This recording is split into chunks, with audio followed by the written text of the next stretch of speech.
One of the great Advent readings is Mary's Magnificat, a song of praise for how God has used a nobody like her to do God's work. She says, "With all my heart I glorify the Lord. In the depths of who I am, I rejoice in God, my Savior. He looked with favor on the low status of his servant.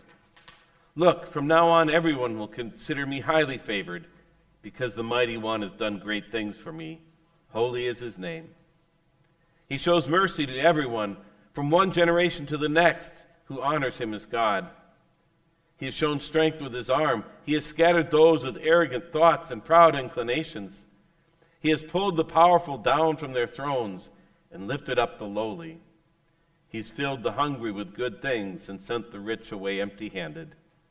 He has come to the aid of his servant Israel, remembering his mercy, just as he promised to our ancestors, to Abraham, and to Abraham's descendants forever." Beginning with Mary, the Christmas story is filled with those ignored by society, even people that were rejected. If you were always the first one picked when choosing teams, today's message is not for you. If you were always the best-looking one in the room, this message is not for you. If you always got the promotion and the raise, always had the most friends, and they were true friends, always were the teacher's pet and got A's even when you didn't deserve them, then this message this morning is not for you. But if you've ever known rejection, if you weren't your parents' favorite child, even though you were an only child, if you were turned down for jobs that said, "No experience necessary, we'll train," if you lost every contest you ever entered and didn't even win participation trophies, if your high school yearbook voted you most likely to wind up alone with 40 cats, well, then this message could be for you. And just remember, it could be worse. You could be a carp. There is no fish so despised and rejected, in Minnesota at least, as the carp. When I was growing up, if you caught a carp, it was illegal to release it alive. And so people threw them up on the riverbanks. You might remember that from down here. Carp were so despised, you couldn't let them live. Now, they've changed the law, thank goodness. Except for Asian carp, you still have to kill the Asian carp and bring them to the DNR. Of course, the DNR doesn't call them Asian carp anymore because that's an insult to Asian people. Nobody wants to be associated with carp. Back before I moved to Hastings, I lived in Alexandria, and we had a little creek right across the street from us. And in the spring, the carp would come up the creek to spawn, and the bow fishermen would line the banks, and they would shoot carp literally by the barrelful. They would have big 55-gallon drums in the back of their trucks, and they would fill them up. And then they would drive out to a farmer's field, and they would plow them under for fertilizer. Now, you do that with walleyes, and you're going to jail. But you do it with carp, and people thank you. Carp are the most despised and rejected fish in Minnesota. But in countries like Slovakia and Poland and the Czech Republic, carp are the prized centerpiece of the Christmas table. We have our Christmas ham or turkey or goose. They have Christmas carp. In the week before Christmas, families go down to the market to pick out their carp. And traditionally, they would get them alive, and they would bring them home, and they would take care of them in their bathtubs until Christmas morning. And then they would prepare the carp, and it would be the highlight of the Christmas feast. Now, how many of you have eaten carp? Yeah, there's a few hands out there. How many of you have eaten carp on Christmas? Yeah, that's what I thought. Nobody. Now, Now, carp is actually better than lutefisk, but I don't really want to go into that this week. But nobody eats carp for Christmas in America. We reject it. But what we reject, those folks prize. And so does God. And I don't mean carp, I mean people.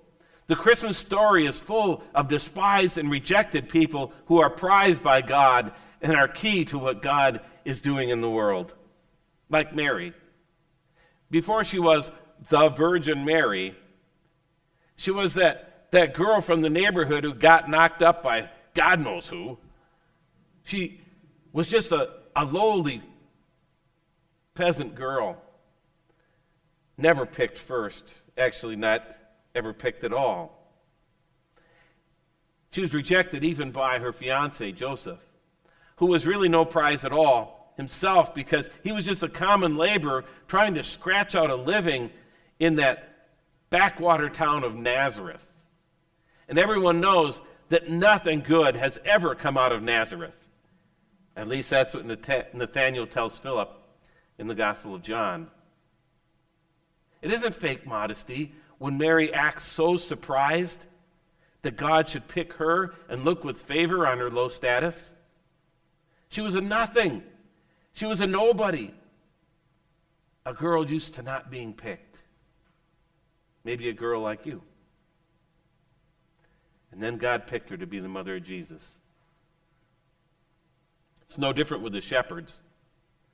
You know, we all love the shepherds in the Christmas story. In fact, in those old Christmas pageants, everybody wanted to be a shepherd or an angel. Nobody wanted to be Mary or Joseph because that was too much work. You had to memorize lines. And nobody really wanted to be the ox or the ass either. They wanted to be the shepherds and the angels. And the shepherds got to carry those neat shepherd's crooks, which are the bane of every Christian ed person who's ever tried to organize a pageant. Because you put shepherd's crooks in the hands of little kids, and they suddenly become ninja weapons. And, well, we love the shepherds. But shepherds weren't really so loved back in the day, at least in the time of Jesus. I was at a Christmas pageant a few years back where one of the shepherds really had the attitude I think that people had towards that. Of course, shepherds. Well, here's what happened. When it came time in the Christmas pageant for the angel to make their announcement to the shepherds, 4 young children came down the aisle and proudly took their place center stage. 3 of them were dressed in the typical Christmas pageant shepherd's costume, an oversized robe and a dish towel tied to their head. But the 4th child came down in overalls and a baseball cap. And after it was over, I went and I thanked the kids and I thanked the shepherds. They says, "Oh, you were marvelous shepherds." And the little boy in the overalls looked me right in the eye and he said, "I'm not a shepherd. I'm a farmer." His distaste for shepherds was probably closer to the feelings of many people back in the days of Jesus. Shepherds were despised. By some, they were not even considered worthy enough to offer testimony in court. The Jewish Babylonian Talmud lists shepherds along with robbers, conspirators, and the wicked as people not allowed to testify in court. And even if they weren't despised, at the very least they were just common folks, the kind of people who never came in first. I mean, they didn't even own the land that their flocks grazed on. Farmers considered them trespassers. But no farmers or doctors or lawyers or celebrities or fashion models or sports stars got a visit from the angels that night in a ringside seat at the birth of Jesus. Just the shepherds who were told to go to Bethlehem. And then Bethlehem, another little no-account town. Remember Micah's prophecy? I'm going to read it to you in a little more modern translation. The Lord says, "Bethlehem Ephrathah, You might not be an important town in the nation of Judah, but out of you will come for me a ruler over Israel. His family line goes back to the early years of your nation. It goes all the way back to the days of long ago." And so the shepherds go to Bethlehem, to a stable, because Mary and Joseph are so unfortunate that they couldn't even find a friend or a cheap motel in which to stay. Everywhere you look in the Christmas story, it is full of rejects that God picks to accomplish his purpose. The overlooked, the little, the losers. God picks the carp of the world, not the walleyes, to be the center of Christmas. And it's who he used to make up the church, too. The church is made up of the same kind of people. When Paul talks to the early church, to those first Christians, remember what he said to them? "Brothers and sisters, think of what you were when you were called. Not many of you were wise by human standards. Not many were influential. Not many were of noble birth.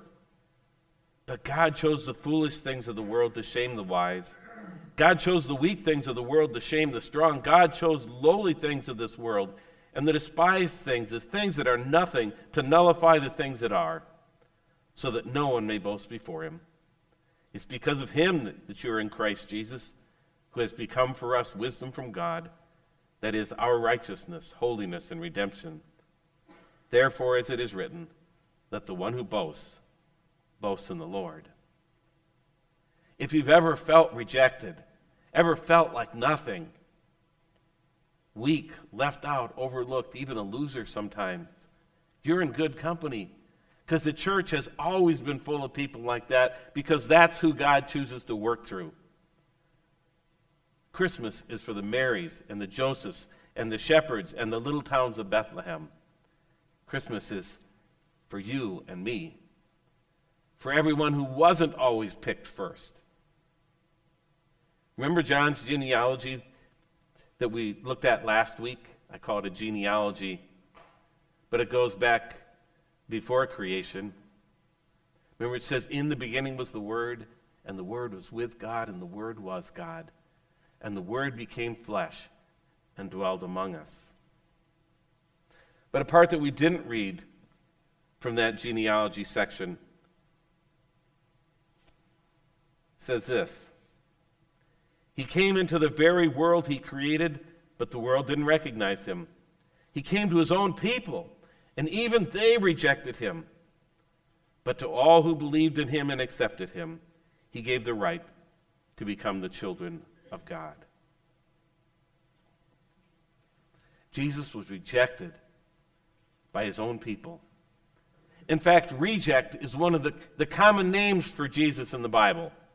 Actually, it's made a little bit longer. Jesus is called the stone which the builders rejected.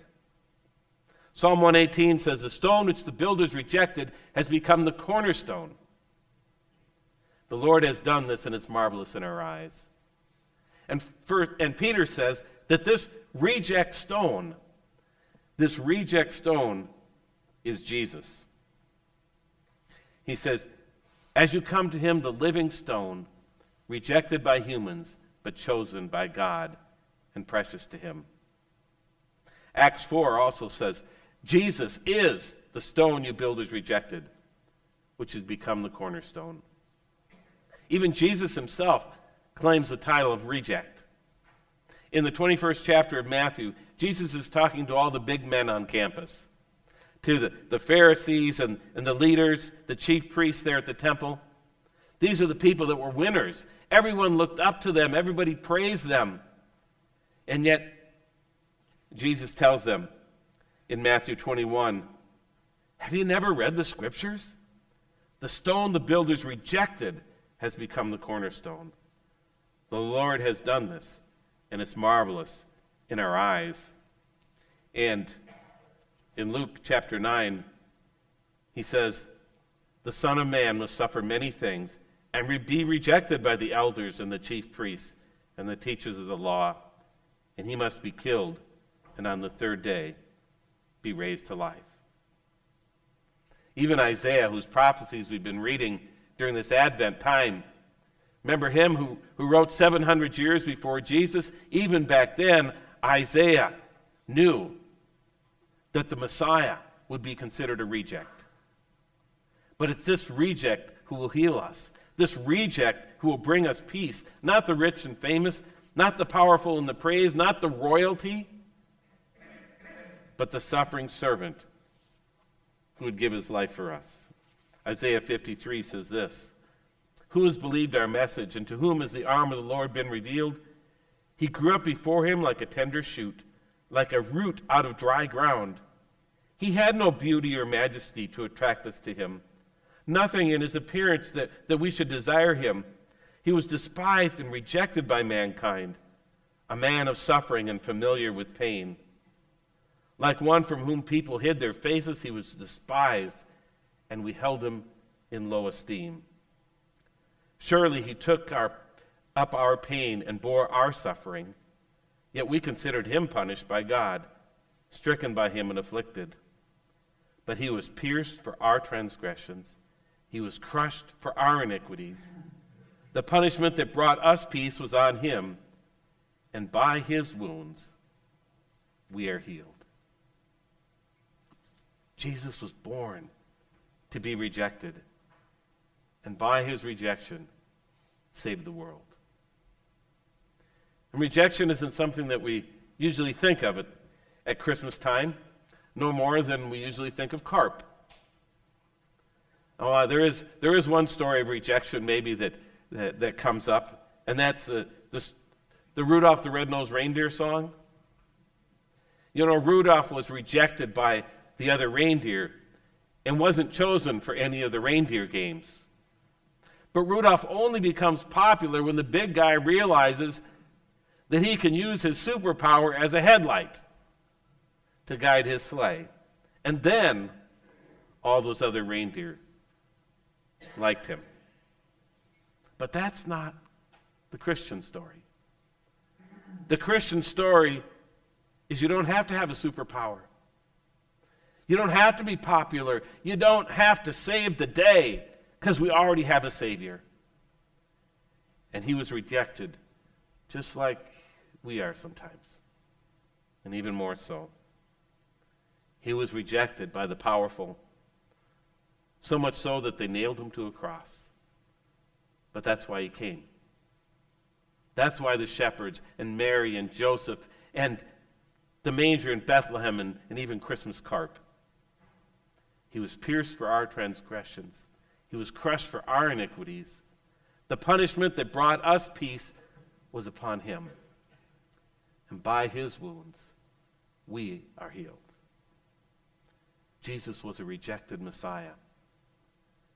Maybe that's why God has a special place in God's plan for all those people who were nothing in the world's eyes. Maybe that's why God has a special place in God's plans for me and you. Let's pray.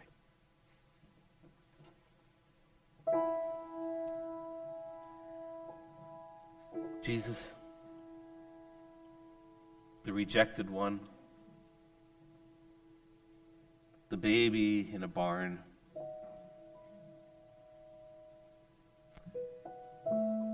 our wounded Savior. We thank you that you went through all of that for our sake.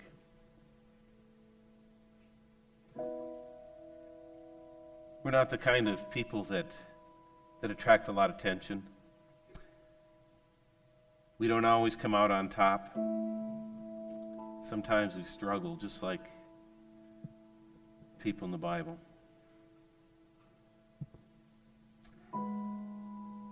But Lord, even so, you came for us. You came to be just like us, to go through everything that we go through, even the rejection, the pain, the hurt, the disappointment. But you did it for us. And so we're going to boast about you. Not about ourselves, but we're going to boast about you. Because you are so great and loving and caring. Because you saved us. Lord, this third Sunday in Advent, the time of joy, may we have your joy in our heart. May we truly celebrate because we know what you've done for us and what you continue to do. May we share that with others. Joy to the world. Amen.